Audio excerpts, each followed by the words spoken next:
Salamlarıma güzel izleyicilerim. Biz yukarılardayız. Buralar Rasyon bölgelerde. Ben hamısı Rasyon bölgeleri bak böyle bak. Hamısı bu Rasyon bölgeleri bak. Bura meşelerde bak böyle. Sonra ben geldim burada teritoriyalarda Rasyon'un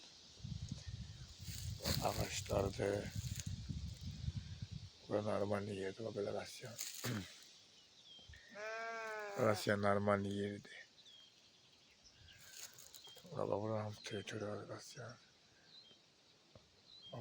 Sen baba. Normal yerdi sen. Yani orada doğmalardı bak. Arka taraf doğmalardı bak evlerdi.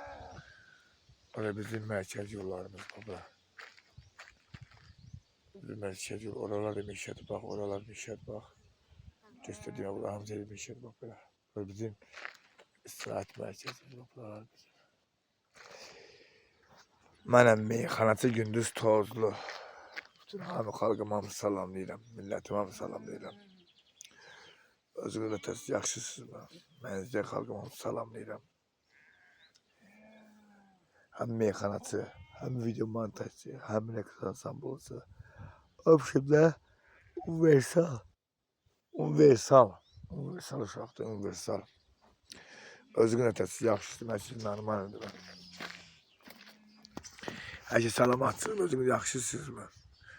Özünüzü yaxşı var, mənim istəsinəm, özünüzü yaxşı baxın. Oldu qatanıcalarımız sağ olun, özünüzü yaxşı baxın, sağ olun.